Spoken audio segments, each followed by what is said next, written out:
Hey everyone, welcome back to my channel. So today we're going to look at blending and how best to blend your graphite pencil portraits or pictures.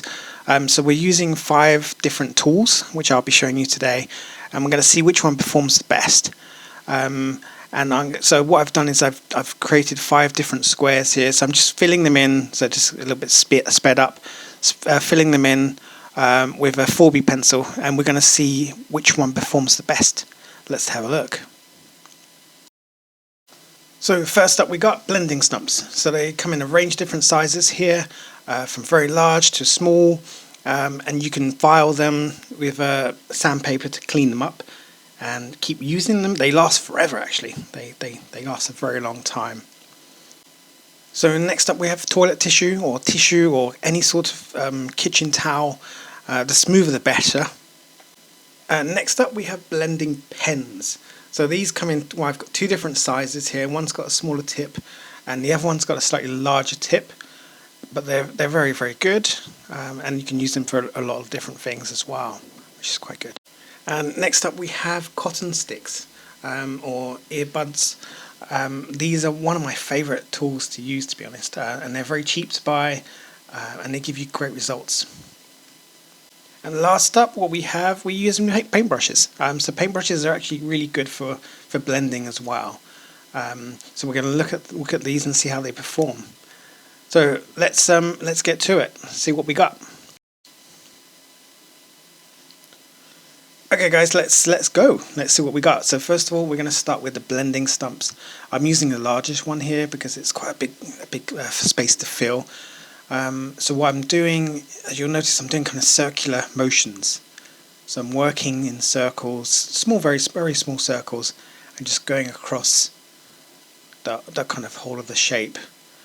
It's quite a nice tool to use, but the only problem with the blending stumps I find is sometimes when they are a bit dirty and you want to try and blend something that's really light, you might end up, the first place you put the blending stump down, you might end up with a black spot.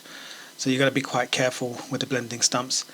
The overall blending, it's quite nice, it's quite easy to hold, and you do get a good result, I have to say. You do get a good result with them, and it does take a little bit of time to blend out.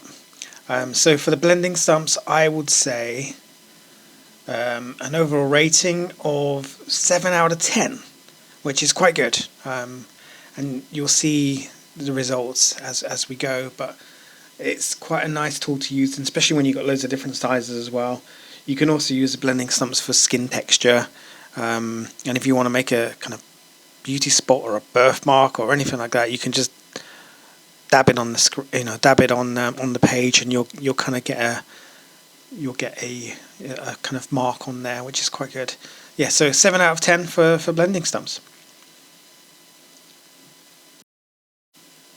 So next up, I'm using tissue. So we're going to use some tissue. I've tried to find as smooth as tissue as possible.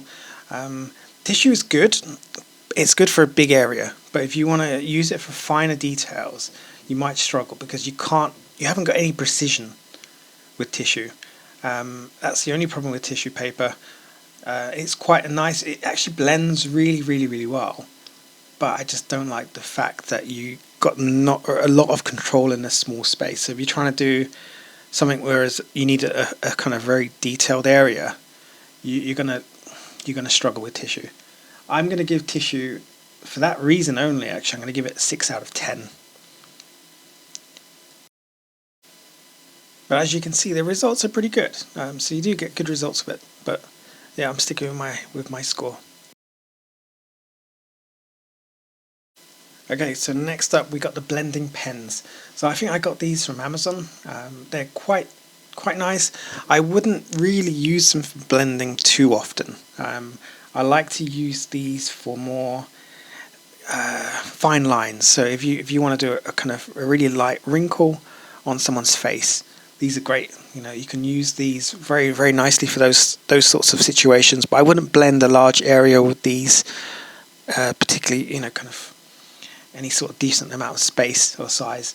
But they do, like I said, they do produce really good fine lines for people's faces and and stuff like that. So I use them for, rather than using a kind of a graphite pencil to do a line, I'd use one of these because it gives you kind of the nice thickness and depth. But for blending a large area, I wouldn't recommend it. So I'm going to give them, for just the blending purposes, a 5 out of 10. But they are useful for other things, like I say.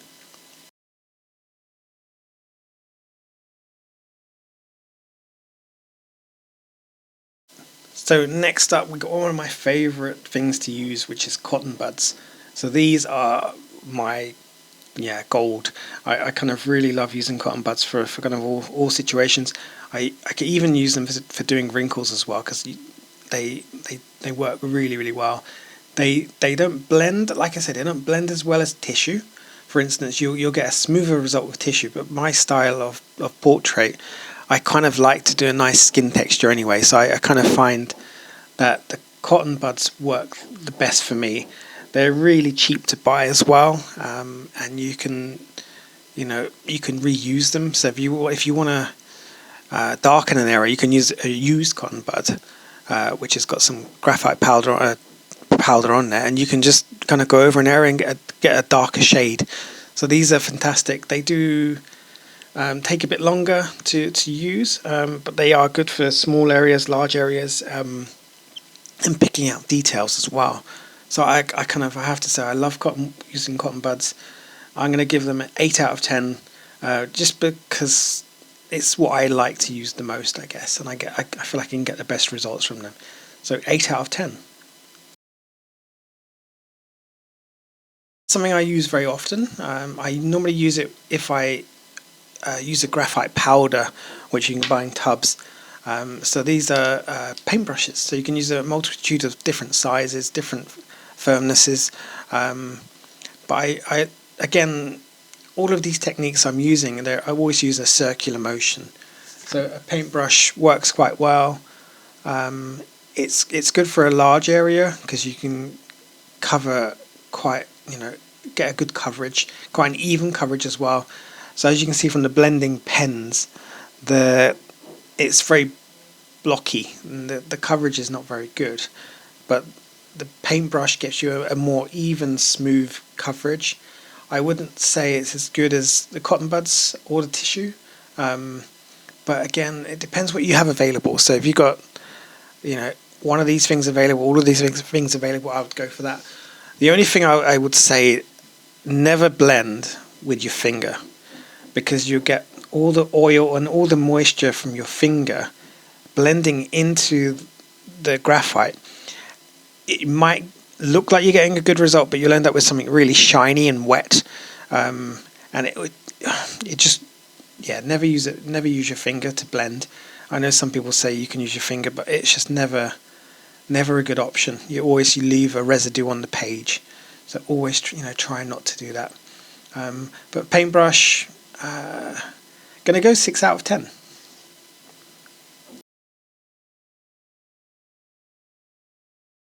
So guys, there's my results. There's the results. So as you can see, I put my kind of verdicts up on each one.